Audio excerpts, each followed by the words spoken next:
In this video, we'll discuss what you must know about statutory trusts and how to properly use them in certain situations. So what is a statutory trust? Well, it's a trust that's formed by filing a document with the Secretary of State. And this differs from most other trusts because most other trusts, like revocable and irrevocable trusts, are private documents and you don't need to perform any Secretary of State filing. Now, I've done other videos on this topic, but a trust at its most basic level is a three-party relationship. The first person is the grantor, and they're the ones who set up the trust. The second person is the trustee, who manages the trust assets. And the third person is the beneficiary, who's the person that receives the benefit of the trust. With a statutory trust, you form it by filing a document with the Secretary of State. And because you do so, the statutory trust counts as a reporting company under the Corporate Transparency Act.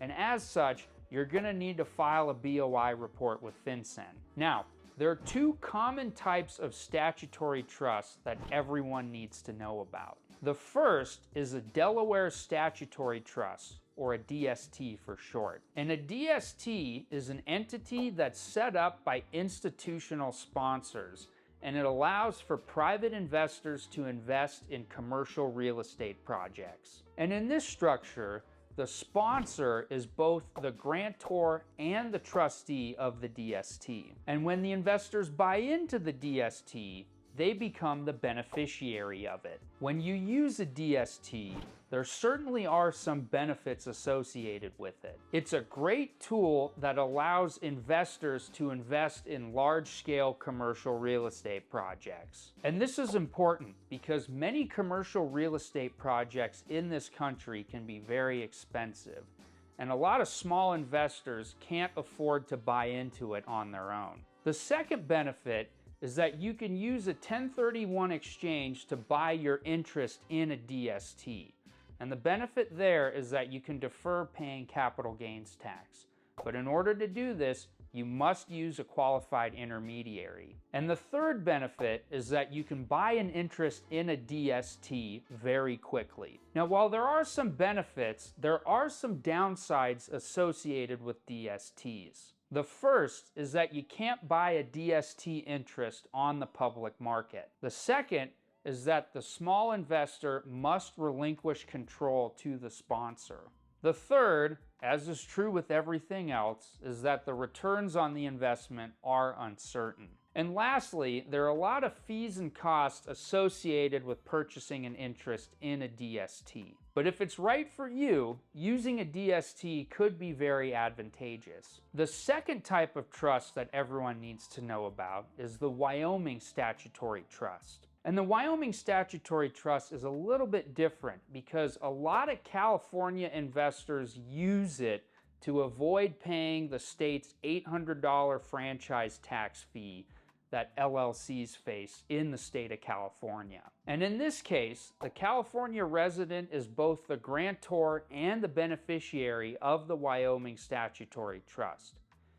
And in addition to that, a third party is the trustee of that trust. Now, the supposed benefit here is that if you're a California resident and you use a Wyoming Statutory Trust, you're going to avoid paying the $800 franchise tax fee. But there are a lot of downsides with using a Wyoming Statutory Trust that you need to know about. The first is that any income from a statutory trust is subject to California's corporate tax rate, which is 8.84%. And if you don't believe me, this came from the Franchise Tax Board Chief Counsel Ruling 2016-01. Now, this may sound a little confusing, so to simplify it for you, I'll draw a diagram of the structure without a Wyoming Statutory Trust and the structure with a Wyoming Statutory Trust. As an example, let's say that you're a California resident that owns rental properties outside of the state. Well, in this case,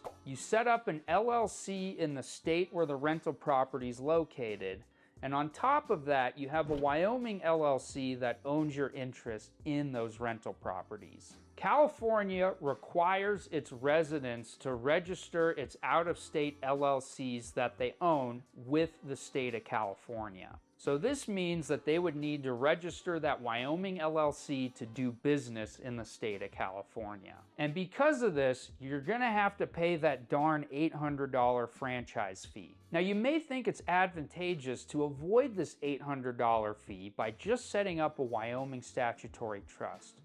But I'm going to explain to you why that's not necessarily true. So here's the structure if you were to use a Wyoming Statutory Trust. You set up an LLC in the state where you hold title to the rental property. Then on top of that, you have a Wyoming LLC own your interest in those rental properties. But above the Wyoming LLC, you'd set up a separate Wyoming Statutory Trust. Now, because you don't directly own that Wyoming LLC, you don't need to register it in California and pay that $800 fee. However, the Wyoming Statutory Trust needs to have a trustee. And to do so, you'd set up a second Wyoming LLC to be the trustee of that Wyoming Statutory Trust. And because you're the one that owns that Wyoming LLC and you're a California resident, you're going to need to register that entity to do business in the state of California. And because of this, you're going to need to pay the $800 franchise fee. And because statutory trusts are recognized as business trusts, the state of California taxes them at their corporate tax rate of 8.84%. So with this structure, you have two more entities than you need.